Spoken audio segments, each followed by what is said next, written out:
fun too. Yeah. Well, listen, you almost broke the internet in 2015 when Fuller House came back. I have to tell you, I was beside myself that we were going to see a grown-up DJ Tanner and everyone else. Are we done with this? I mean, is there any world that we live in where there can be another incarnation of Fuller House? I don't think there is that world. If there was, I think everyone would do it, like for sure. I certainly would. But things are. It was like the dynamic between Netflix and Warner Brothers, and then even our creator and showrunner Jeff Franklin. Like, there's all these weird dynamics that are behind the scenes stuff that I don't know that they would all agree to get another iteration going. That makes sense. I mean, it would be a great tribute probably to Bob, though, to like have you guys all together. And sometimes like when someone passes to be all together and back in that setting. Yeah, we've talked about it. Like, we've discussed it before on how we would do it in a way that would honor Bob, because you can never forget Bob. And Bob, I mean, Bob was the patriarch of the show. He was the dad for all of us, and he was America's dad. So we talked about ways in doing that, but I think we all kind of realized between network stuff, I don't think it'll ever happen. Well, I'll just keep my fingers crossed, but I know how it works. Do you think, and then I have another question about the Masked Singer. Do you think like, look, Mary Kate and Ashley, they were 1 year old when they started. There was so much controversy that they weren't going to be in Fuller House just because the fans really want. Do you think they get like unnecessarily criticized for that? I mean, The Row is $1 billion business.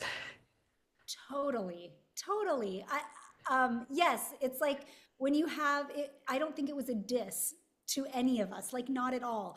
They haven't acted since they were teenagers, and they have $1 billion empire. So if you break it down, it's like, yeah, that's okay that they said no and didn't want to be a part of it. It really was okay. When you sang Let's Get It Loud, like what do you listen to on your iPod and what's in your shuffle these days for music when you're not on the Mass Singer? Um, I kind of have John Mayer on repeat, and it's like it's all the same albums. I mean, I have all the new albums, but it's a little sad in a way that I just keep. It's just John Mayer, John Mayer, John Mayer. It never seems to go away, but I love him, and I love his voice. And then there's other people, like I listen to a lot of contemporary Christian music, and bands like For King and Country are amazing, and Need to Breathe, and Hillsong, and like all of that. I love really uplifting music. So that's the main thing that's on my shuffle these days. I listen to the same general artists over and over and over, so I fully understand. What I know you've spoken about your experience on Full House so many times, and like it was a great experience for you. Like, you look at like Quiet on Set and like what all, there's so many child actors, but just like in general, like what advice would you give someone who is a child that is thinking of getting into this business? Um, the I always say, like, if a child really wants to do it, like that's the first thing. They have to want to do it because it's not about the parents.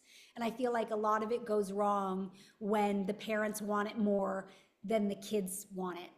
And the other part is if you don't have good people looking out for you, and again, that's the parents' responsibility, that's when things can go wrong. So I, I, as we talked about, I've been in this business for 40 years. I've had a great experience, but I've had good people around me.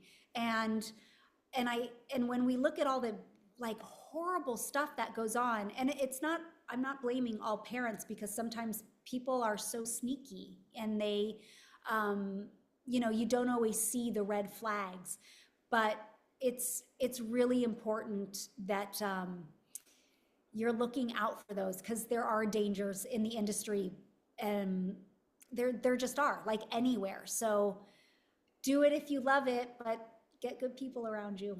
Did you consciously really want to do it because you were older than like the Olsens, like, or was it like your brother was in the business and then you thought, hey, or were you, or when you were We young, you really just, this is what you wanted to do?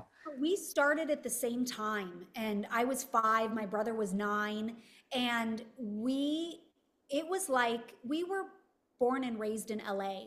So it was kind of like, hey, do you want to go play soccer? Do you want to take tap and ballet? Do you want to try being in commercials? I was like, sure, I'll try commercials. Like, Yeah. wasn't this strong desire at 5 years old that I wanted to do it, but I went on a couple of auditions and I was like, oh, this is fun. I really like it. And so my parents were just like, great, you can choose any of these extracurricular activities. And as long as you like it, we'll keep doing it. When you don't want to do it, we won't do it anymore. And so I think that's part of why one, I liked it. I started working right away. And then my parents, there was no pressure from my parents whatsoever. So they were like, if you could stop anytime and if you want to take piano lessons or whatever, just tell us. And but I liked it. Did you, I know it was in your clue package on the Masked Singer as well. I know you have one of your children as a singer. Did you not want your children, like, did you worry about that with your own children? Like they're all going to want to go into the business or? I didn't worry at all. My boys want nothing to do with entertainment. They were like, peace out, mom. No thanks. Um, we'll just watch TV and watch movies, but we don't want to be in it. But my daughter is an actress and she's a singer and a great singer too. Um, but I was never worried because I've navigated this business and I know it pretty well. So I felt really comfortable with her being in it. And to this day, I mean, she's 26 years old. Uh, she does everything herself, but like she still comes to me for advice. She still asks me what I would do or help her make decisions. And like, I'm not patting myself on the shoulder, but it's pretty great when your adult children still want to hear from you. And obviously she trusts me and knows that I'm going to give advice for her best interest. That's great. Is there a part of this business I mean, you've done Hallmark movies, reality TV now, you're an author. Like, is there a part of this business that you have not done after all this time in it that you still want to try? I think the one thing left, and it's been in the back of my mind. I don't think it's something I want to try soon, but theater. Theater would be really. I've never done theater before, and I feel like, if God, however many more years God gives me, I don't know, but I hope that before I die, like I will have a stint in theater, whether it's really small or it's on Broadway. Who knows? But that would be something fun to try. Oh, that would be great. As we wrap up, Bob Saget did this show. That's a lot of the reason you did it. I know you talked about that. Like, who should be next from the Full House cast? I mean, who do you think is right for John this show? Stamos, like Stamos for I sure. know. 'Cause he was on Broadway. He can sing. He's danced. Like, and he would be fun. I can only imagine the Clue package, like with his hair and he's ageless. All of the things would be so much fun to watch. But I think he's got to be the next one from the show. I think so. And is it fun stumping the judges? I mean, listen, that 90s Clue, we heard Jenny Garth was guest and, but no one guessed it was you. No one guessed. I know. I don't know if that means it was like a really great Clue package or just not enough. I'm not sure. They just need to find the YouTube videos of you and all your singing lessons. So there you go. I'm digging. So thanks. Well, I have enjoyed watching you. Thank you. You are a 90s icon. I've wanted to talk to you for so many years of doing this podcast. So it is truly an honor. I'm a huge fan of Full House, Fuller House. I've had some of your castmates on here. So I really, really appreciate everyone at Fox making this happen and you giving your time. Oh, good. Oh, I'm so glad. Well, it was a pleasure to meet you, David. So thank you. Thanks for having me on. I Thank appreciate you. Anytime. Congratulations. it. Thank you. Bye, guys. Thanks, David. Thank Bye. you.